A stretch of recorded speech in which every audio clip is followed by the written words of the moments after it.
peu viable. Ainsi donc, une personne dans un système mal construit et mal à l'aise et puis peu rentable. En termes d'architecture, que peut-on faire pour améliorer les performances d'une maison conçue en briques et terre sur le plan architectural? Ainsi donc, pour répondre à cette question, nous avons développé notre travail.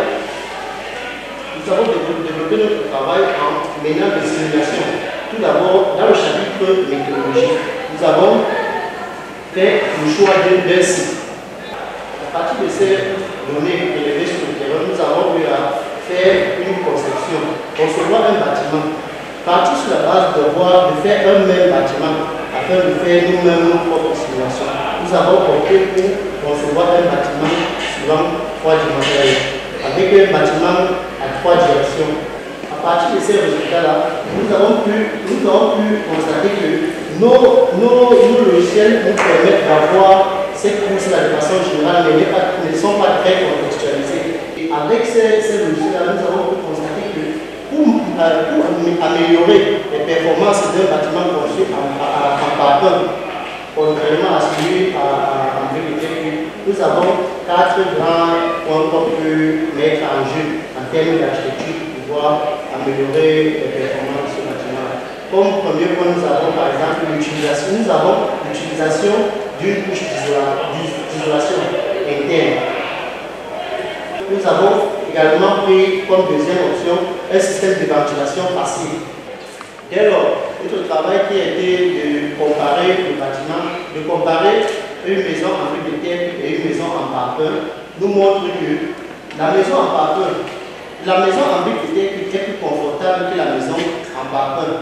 Mais on peut améliorer les performances de la maison en parpaing en appliquant des techniques telles que l'utilisation des grises solaires, l'utilisation des façades vertes, l'utilisation d'un système de ventilation passive bien adapté et une orientation adéquate de la maison par rapport à la course du soleil.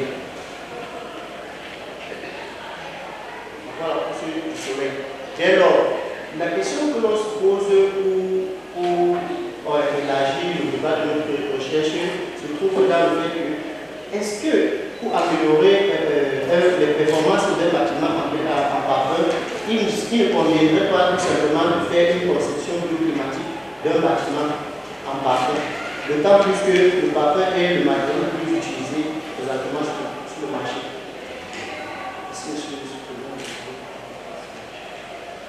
Il faut savoir que lorsqu'on dit comparaison, ce n'est pas de commencer à parler dans tous les sens, on ne veut pas comparer. Quand on veut comparer quelque chose, on parle de critères de comparaison. Si on me demande de comparer, celui-ci, je vais la taille. Je vais mesurer ma taille, on dit, ah, sa taille est machin.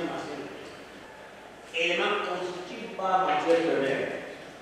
Si c'est la brique de terre comprimée, on va dire la matière première.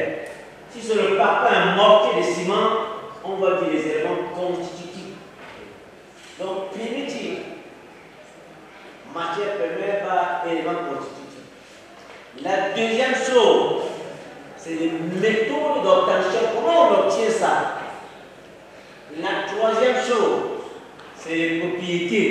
C'est là où la conductibilité thermique, l'électrique va sortir. Le jury a constaté lors de la délibération qu'on a fait un travail d'actualité. Ça va être très important.